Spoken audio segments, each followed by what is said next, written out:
Hello and good morning everyone. So we are continuing with our MCQ series on modern history. तो कल हमने जो lecture छोड़ा था उसी को कंटिन्यू करेंगे. तो आज का जो पहला क्वेश्चन रहेगा कि who was the president of Indian national Congress when the Mountbatten plan of independence 3 June plan या इसे हम कहते हैं वाज एक्सेप्टेड. आपको ये बताना है कि जब इंडिया को आज़ादी मिली थी माउंटबेटन प्लान के द्वारा, उस टाइम आपके आईएनसी के प्रेसिडेंट कौन थे. तो आईएनसी का वो वाला जो सेशन है जब हमें आज़ादी मिली थी, वो सेशन हो रहा था मीरठ में. वो सेशन कहाँ पे हो रहा था? मीरठ में. और उस सेशन को प्रिसीड कर रहे थे आपके JB Kripalani. So the right answer for the equation is JB Kripalani. तो ये क्वेश्चन बहुत इंपॉर्टेंट है, ये पूछा गया है कि हु वाज द प्रेसिडेंट. आपको ये बताना है कि आईएनसी का प्रेसिडेंट कौन था. तो आईएनसी का प्रेसिडेंट था जेबी कृपलानी. देखो आईएनसी की सेशंस बड़े इंपॉर्टेंट है. तो मुझे लग रहा है कि मैं कुछ दिनों के बाद आपके लिए एक पूरा सा एक सेशन लाऊंगा. जितने भी इंपॉर्टेंट सेशंस हो चुके हैं आईएनसी के, उसके लिए मैं एक सेशन आपके लिए, एक वीडियो आपके लिए बना के लाऊंगा. तो बट तब तक आप ये याद रखिएगा कि आईएनसी का जो प्रेसिडेंट था जेबी कृपलानी थे जब आपको क्या आज़ादी मिली, जब माउंटबेटन प्लान आया था. Okay, move to the next. चलिए, Mahatma Gandhi was arrested who among the following took over the leadership of salt satyagraha. आपको ये बताना है कि जब महात्मा गांधी के द्वारा सिविल डिसोबीडियंस मूवमेंट, जिसको हम साल्ट सत्याग्रह के नाम से पुकारते हैं, वो जब स्टार्ट हुआ था, उसके बाद जब गांधी को अरेस्ट किया गया था, जब वो कहाँ पे पहुंच जाता है, साल्ट ला तोड़ने के लिए जब वो साबरमती से डांडी पहुंच जाता है, उसके अरेस्ट के बाद उस मूवमेंट को कंटिन्यू कौन कर लेता है. तो थोड़ा सा इसका बैकग्राउंड देखेंगे. साल्ट सत्याग्रह सिविल डिसोबीडियंस मूवमेंट को भी कहते हैं, 1930 में स्टार्ट हुआ था. अगर आपको कल का सेशन याद है, मैंने आपको कल के सेशन में थोड़ा सा पढ़ाया था कि जब हमने पूर्ण स्वराज का कंसेप्ट लिया था, उसमें हमने कुछ चीज़ें कही थी कि हमने ये चीज़ें रखी थी सामने. उसमें हमने ये भी कहा था कि विद इन द 1 ईयर अगर ब्रिटेन की गवर्नमेंट ने हमारे ये पॉइंट्स फुलफिल नहीं किए, तो अगले 1 साल के बाद हम कोई बड़ी सी मास मूवमेंट या बड़ी सिविल डिसोबीडियंस मूवमेंट स्टार्ट करेंगे. तो वही होती है 1930 में सिविल डिसोबीडियंस मूवमेंट. तो साल्ट सत्याग्रह या सिविल डिसोबीडियंस में तो क्या होता है यहाँ पे कि 12 मार्च को स्टार्ट होती है मूवमेंट साबरमती आश्रम से.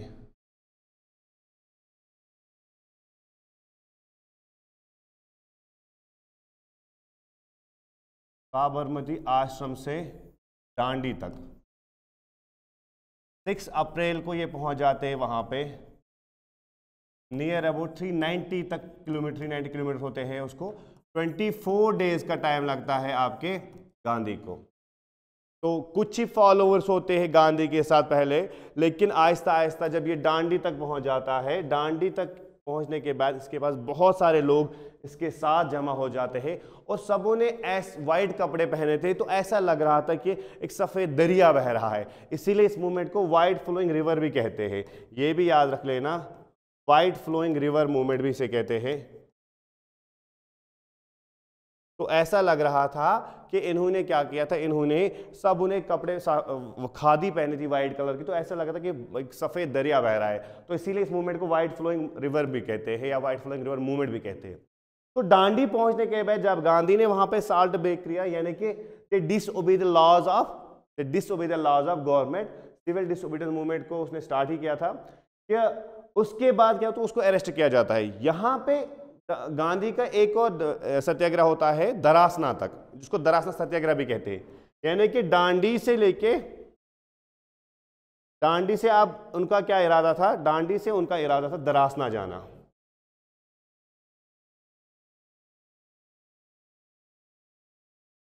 दरासना भी एक जगह है, वहां पे भी साल्ट बनाए जो है. तो दरासना तक जाना था, लेकिन इसको अरेस्ट किया जाता है. And the movement was led by Abbas Tyab ji. तो after the arrest of Gandhi during the civil disobedience movement या during the salt Satyagraha, the movement was led by Abbas Tyab ji. उसको भी अरेस्ट किया जाता है. लास्ट में जो दरासना का सत्याग्रह है या दरासना जो हम कहते हैं, ये मूवमेंट लेड करती है Sarojini Naidu and all that. लेकिन आपको ये याद रखना है, सरोजनी नायडू इसको लेड करती है लास्ट में. आपको ये याद रखना है कि after the arrest of Gandhi जो मूवमेंट है that was led by Abbas Tyab ji. बहुत इंपॉर्टेंट है ये. तो मैंने कुछ फैक्चुअल क्वेश्चन भी आंसर ना क्वेश्चन भी इसमें बोले, तो वो भी याद रख लेना। दांडी टू दरासना, कभी इसको दरासना सत्याग्रह भी कहते हैं, और the movement was led by Abbas Talib ji. Next,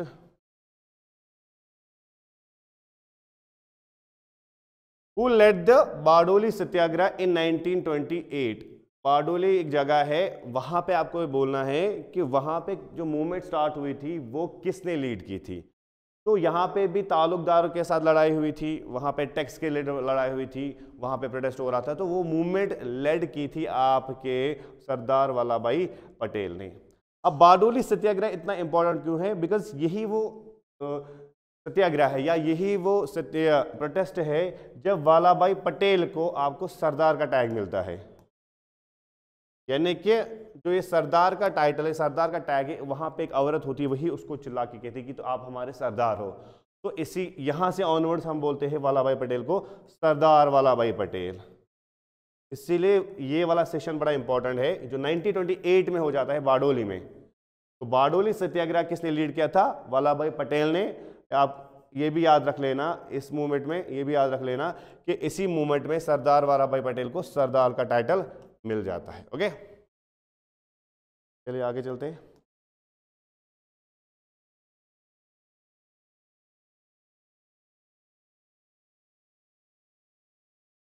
आपको ये बताना है कि जो नील दर्पण है एक डिपेक्टिंग है जो रिवॉल्ट ऑफ इंडिगो हुआ था, जो मैंने आपको कल के सेशन में पढ़ाया था, वो किसने लिखा है? नील दर्पण जो प्ले है वो किसने लिखा है?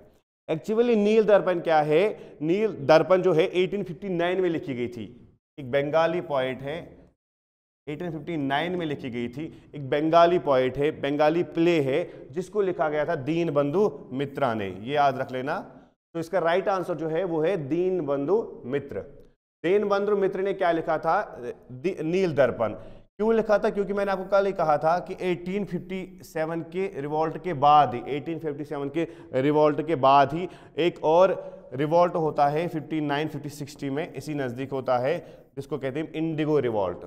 इंडिगो रिवॉल्ट को मेमोराइज करने के लिए, कमेमोरेट करने के लिए, उसको सबके सामने पेश कर रखने के लिए उसने क्या किया था? नील दर्पण के एक प्ले, एक बंगाली प्ले लिखा था। और ये किसने लिखा था? दीन बंधु मित्रा ने। याद रख लेना, 1859-60 के नज़दीक ही। तो इसका देखो आंसर ही इसको इसी में छुपा है, नील। तो आपको ये पता चलना चाहिए ये किस के लिए लिखा गया था। इंडिगो रिवॉल्ट के लिए लिखा गया था। ओके, चलिए। The Simon Commission was boycotted by the Indians because, आपको ये बताना है 1927 में जो साइमन कमीशन आया था वो बाइकॉट क्यों हुआ था इंडियंस के द्वारा। अब थोड़ा सा बैकग्राउंड देख लेते हैं। 1990 में देखो, आफ्टर फर्स्ट वर्ल्ड वार 1918 में जब वर्ल्ड वार फर्स्ट खत्म होता है, 1919 में क्या किया जाता है? गवर्नमेंट एक्ट ऑफ 1919 आता है, जिसको हम मॉन्टेगो कैमल्सफोर्ड रिफॉर्म्स कहते हैं। उस रिफॉर्म्स में डायरकी को लाई जाती है प्रोविंस में, और बाकी चीज़ें भी लाई जाती है इलेक्शंस के रिलेटेड, काउंसिल्स के रिलेटेड। तो डायरकी को देखने के लिए जो डायरकी का कंसेप्ट लाया जाता है, उसमें डिवल गवर्नमेंट का कंसेप्ट लाया जाता है, प्रोविंसेस में लाया जाता है कि प्रोविंसेस में 2 तरीके की गवर्नमेंट होगी। उसी को रिव्यू करने के लिए इसी 1919 एक्ट में ये भी लिखा गया था कि अगले 10 साल के बाद क्या किया जाएगा? अगले 10 साल के बाद एक कमीशन बिठाया जाएगा जो इसको रिव्यू करेगा। तो 10 साल नहीं, उससे पहले ही एक चीज होती है कि साइमन कमीशन आ जाता है 1927 में। सर जॉन साइमन जो इसके थे वो हेड थे इसके। तो जितने इसमें क्या होता था, इसमें रिव्यू करना था इनको जो गवर्नमेंट एक्ट ऑफ 1919 आया था, जो इसमें डायरकी का कंसेप्ट लाया गया था, उसको रिव्यू करने के लिए कि इसने कितना काम किया है, कहाँ तक ठीक है, कहाँ तक गलत है, इसमें कोई चेंज लानी है कि नहीं लानी, उसी को रिव्यू करने के लिए इन्होंने क्या बोला कि साइमन कमीशन लाया इन्होंने 1927 में।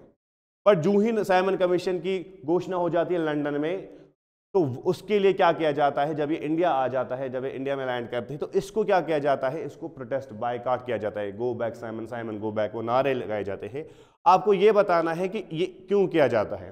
पहला है it's sought the civil liberty of the Indians, दूसरा है प्रपोज्ड पार्टीशन ऑफ इंडिया, ये तो बिल्कुल भी नहीं है, ये तो बिल्कुल भी नहीं है। It was an all white commission without all representation. तो the right answer is C, D है measures to the contain nationalism, ये तो बिल्कुल भी नहीं है। तो सी वाला सही आंसर है इसका, क्योंकि साइमन कमीशन में जितने भी बंदे थे वो सारे के सारे वाइट्स थे। नाउ आप लोग आए हो इंडिया के रिफॉर्मर्स के लिए, तो इसमें इंडियंस कोई है ही नहीं, तो आप खुद ये मशवरा कर रहे हो कि हमें क्या करना है, डायरकी को कैसे देखना है। तो इसके लिए क्या किया जाता है, तो इंडियंस होना जरूरी था, लाजमी था, बट ऐसा बिल्कुल भी नहीं था, तो इसीलिए इसको बायकॉट किया जाता है। सो यहां पे क्या है, the right answer is it was an all white commission. Okay, move to the next. Okay, आपको ये बताना है इसमें, ये है who started the first English newspaper in India। आपको ये बताना है कि इंडिया का जो सबसे पहला न्यूज़पेपर है वो कौन सा था और किसने स्टार्ट किया था। कौन सा मैं बोलूंगा, लेकिन किसने स्टार्ट किया था वो आपको बोलना है। 1556 के नजदीक पोर्चुगीज वे द फर्स्ट जिन्होंने इंडिया में प्रेस लाया था, तो जे हैकी जो था बंदा, जे हैकी वाज द पर्सन जिसने आपका पहला न्यूज़पेपर, जिसको हम बंगाल गैजेट कहते हैं, बंगाल गैजेट लाया था। तो जे हैकी वाज द पर्सन जिसने पहला न्यूज़पेपर तकरीबन 70-80s में लाया था। ओके, अगर ये आपसे पूछा जाए कि इंडिया का पहला वर्निकुलर न्यूज़पेपर कौन था,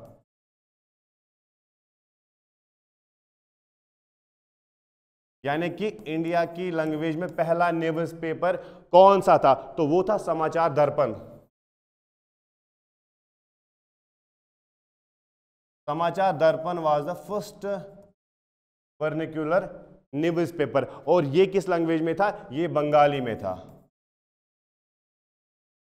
ओके, और थर्ड आपको ये भी याद रखना है कि पहला हिंदी न्यूज़पेपर जो था वो था उद्यत मारतंड।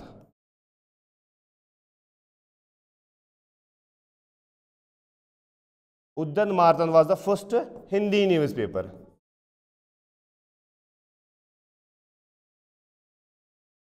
तो तीन चीजें आपको याद रखनी है कि जे हैकी ने पहला न्यूज़पेपर निकाला था इंडिया का, दैट वाज बंगाल गैजेट, जो इंग्लिश में था।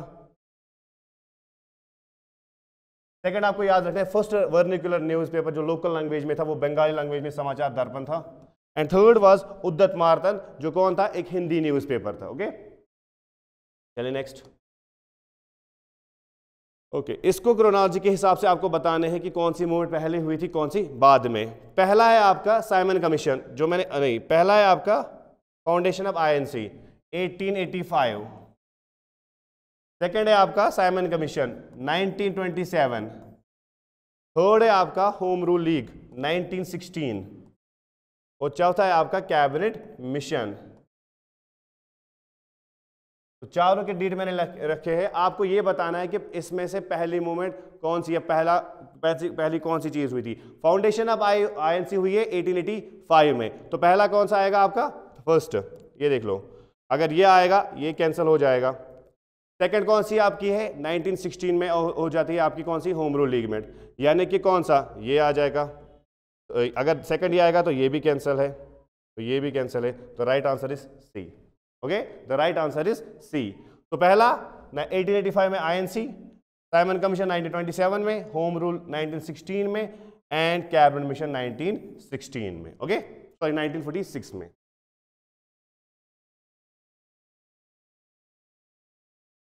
ओके, खिलाफत मूवमेंट वाज ऑर्गेनाइज्ड बाय, इनमें से आपको ये बताना है कि खिलाफत मूवमेंट किसने स्टार्ट की थी और कब की थी। अब देखो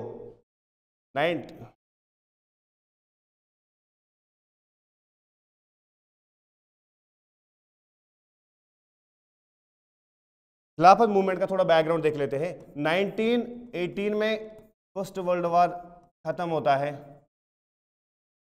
उसमें क्या होता है, ब्रिटेन की जीत होती है। उसके बाद वो जितने भी पावर्स, बाकी पावर्स है, उनके साथ वो क्या ट्रीटीज करते हैं। इसी में एक पावर होती है ऑटोमन एम्पायर, तो सल्तनत उस्मानिया कहते हैं। ऑटोमन एम्पायर के साथ ब्रिटेन की एक ट्रीटी होती है, treaty of Sevres. Treaty of Sevres में क्या बोला जाता है कि जो ऑटोमन है, जो कैलिफ है, वो सिर्फ अब टर्की का क्या रहेगा, टर्की का हेड रहेगा, बाकी किसी भी मुस्लिम कंट्री का, कहीं भी मुसलमानों का वो हेड नहीं रहेगा।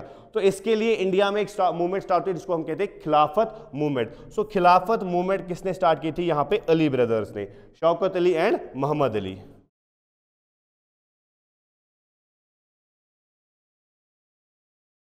और जब इन्होंने खिलाफत कमेटी बनाई थी पहली, तो उसके उन्होंने चेयरमैन रखे थे किसको, गांधी को रखा था पहला चेयरमैन। और इसी तरह इसी के साथ हम देखते हैं कि 1920s में जब खिलाफत मूवमेंट इंडिया में स्टार्ट होती है, उसी के पैरेलल और एक मूवमेंट स्टार्ट होती है यहाँ पे, that is non cooperation movement. But आपको याद रखना है कि अली ब्रदर्स ने ही ये मूवमेंट स्टार्ट की थी। चलिए, हाँ, Which of the following act led to the introduction of dual system of government in India? आपको ये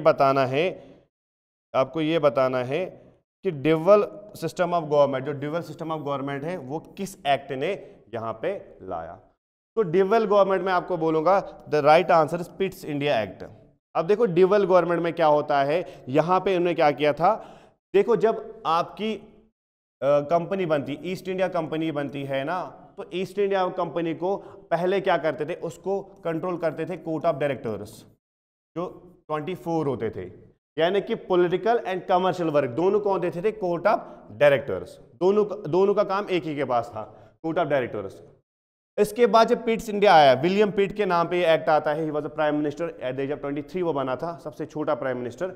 इसी के नाम पे जब कौन सा एक्ट आया, पिट्स इंडिया एक्ट आया 1784 का, तो इसमें क्या बोला गया, इसमें बोला कि इनका बर्डन कम करने के लिए हम एक काम करते हैं, हम बोर्ड ऑफ कंट्रोल बनाएंगे, एक और बोर्ड बनाएंगे जिसको हम कहते हैं बोर्ड ऑफ कंट्रोल, जिनकी तादाद ने 6 रखी, और इनको बोला कि आप पॉलिटिकल एंड सिविल वर्क देखो, यानी कि कमर्शियल का काम आप किसके पास रखा, कमर्शियल का काम, ट्रेड वेड का काम कोर्ट ऑफ डायरेक्टर्स के पास रखा, जिनकी तादाद 24 ही रखी। लेकिन बोर्ड ऑफ कंट्रोल, जो एक नया बोर्ड बनाया गया था, बोर्ड ऑफ कंट्रोल की तादाद रखी गई 6, जिसको क्या बोला गया, आप पॉलिटिकल एंड सिविल वर्क देख लो। ओके, इसी को कहते हैं ड्यूअल सिस्टम ऑफ गवर्नमेंट, और ये किस एक्ट ने लाया था, पिट्स इंडिया एक्ट ने लाया था। Okay, in which of the following years vernacular press act was passed. अब मैंने आपको अभी कहा कि वर्निकुलर का मतलब होता है लोकल, तो आपको ये बताना है कि वर्निकुलर प्रेस एक्ट कब लाया गया था। So it was passed in 1878 by lord Lytton. अब लॉर्ड लिटन या लाइटन पढ़ लो, इसमें क्या बोला जाता है वर्निकुलर प्रेस एक्ट में, इसने क्या किया, इसने इस एक्ट के अंडर जितने भी लोकल न्यूज़पेपर्स हैं उनको सबको बैन करवाया। जितने भी लोकल, चाहे हिंदी में हो, चाहे वो बंगाली में हो, पंजाबी में हो, जितने भी लोकल न्यूज़पेपर्स हैं उनको बैन करवाया। तो इसीलिए हम कहते हैं इसको वर्निकुलर प्रेस एक्ट, और ये लाया गया था 1878 में।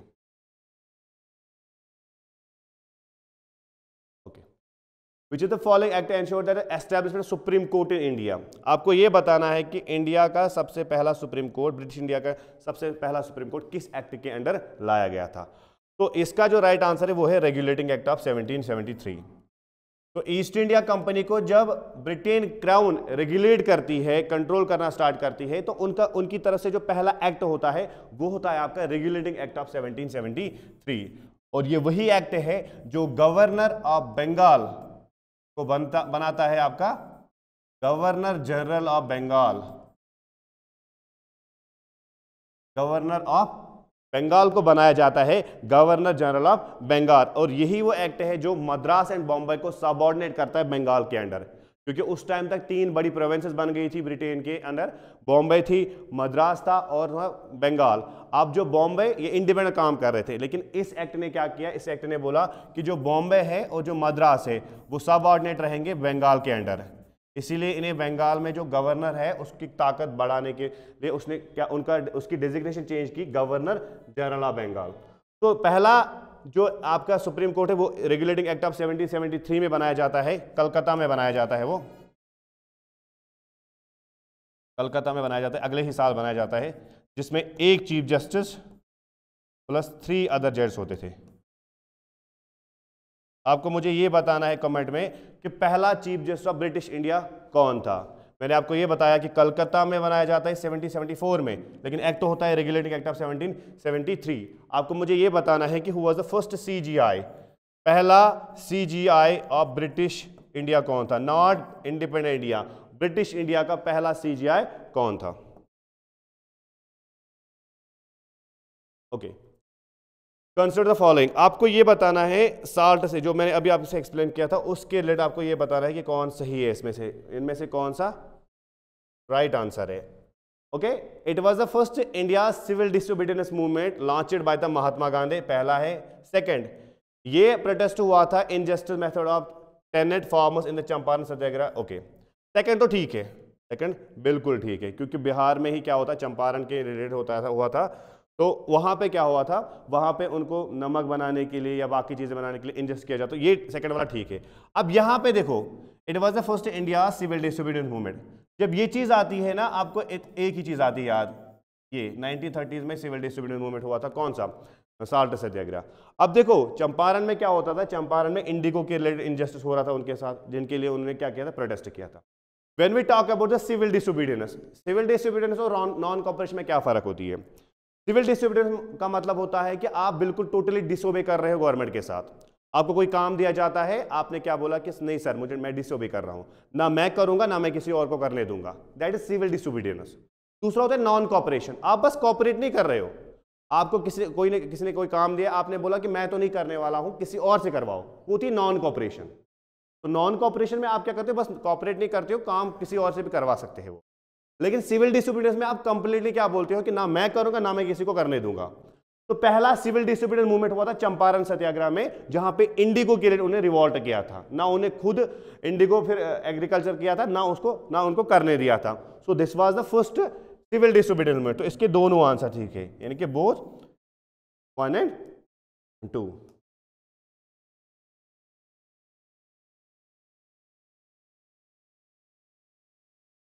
Roulette bill is also known as, तो रोलेट एक्ट बिल जो आई थी, आपको ये बताना है उसका रियल नाम क्या था, उसको दूसरे किस नाम से पुकारते हैं। तो रोलेट एक्ट 1919 में आया था। अब इसका बैकग्राउंड देख लो, 1914 से लेके 1918 तक चलता है आपका फर्स्ट वर्ल्ड वॉर, और आपको ये भी पता है कि Britain was the partner of first world war. अब क्या होता है, ब्रिटेन जब वर्ल्ड वॉर फर्स्ट लड़ रही थी तो इंडिया में उनके खिलाफ मूवमेंट चल रही थी, तो उन मूवमेंट्स को रोकने के लिए इंडिया में उन्हें लाया defence act of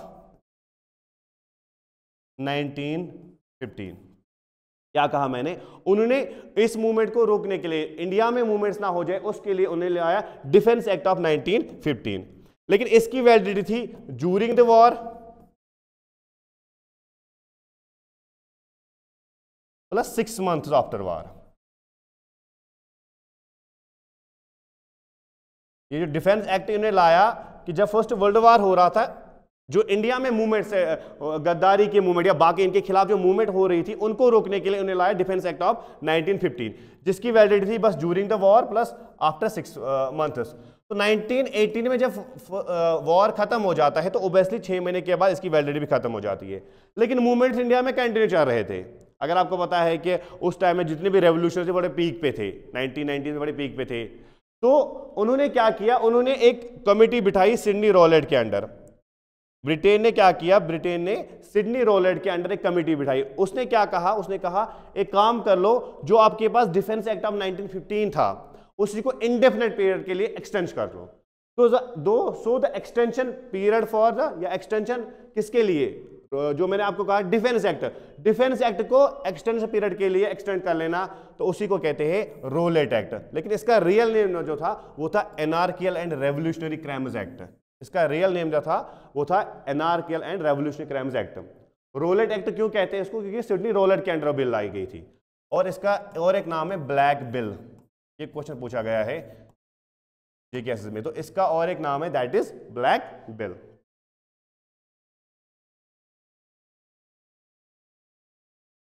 Okay. Which of the following had welcomed Vasco da Gama at Calicut? तो आपको ये बताना है कि वास्को डा गामा 1498 में जब पहला पोर्चुगल ट्रैवलर या यहाँ पे बंदा आता है पोर्चुगल का, वास्को डा गामा एक व्यापारी होता है, उसको जब वो इंडिया आता है कैलिकट में उसको पहला यहाँ पे वेलकम कौन करता है, तो दैट वाज जमोरीन, एक हिंदू रूलर था जमोरीन, जो उसको वेलकम करता है जब पहली बार इंडिया में यूरोपियंस की क्या देन होती है, वेलकम होता है। यानी कि 1498 में पहले पोर्चुगीज आते हैं यहाँ पे, और पहला बंदा कौन होता है, वास्को डा गामा। तो उसको कौन यहाँ पे वेलकम करता है, जमोरीन। कैलिकट में रहता था ये, यहाँ का रूलर था, एक हिंदू रूलर था वो, तो वही उसको वेलकम करता है। ओके, लास्ट आपको ये बताना है कि ब्रिटिश मोनार्की, जब हम इंडिपेंडेंट हुए थे, जब हम आज़ादी मिली थी 1947 में, जब हमें आज़ादी मिली थी, आपको उस टाइम ये बताना है कि उस टाइम ब्रिटेन में मोनार्क कौन थी।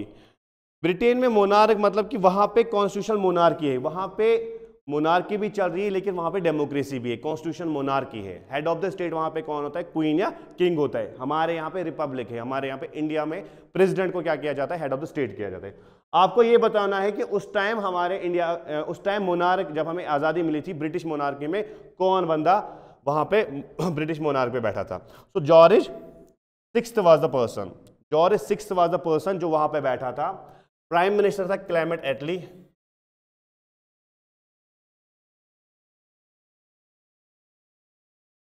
प्राइम मिनिस्टर था लेबर पार्टी का, ये भी याद रख लेना, ये लेबर पार्टी का था, लेबर पार्टी का था ये, लेबर पार्टी का बंदा था कौन, क्लेमेंट एटली। और जो आपके ब्रिटिश मोनार्क थे, जो आपके वहां पे किंग थे, वो थे जॉर्ज सिक्स्थ। तो आई होप आपके ये सारे क्वेश्चंस क्लियर है आज के, तो कल हम इसी को कंटिन्यू करेंगे। Thank you so much.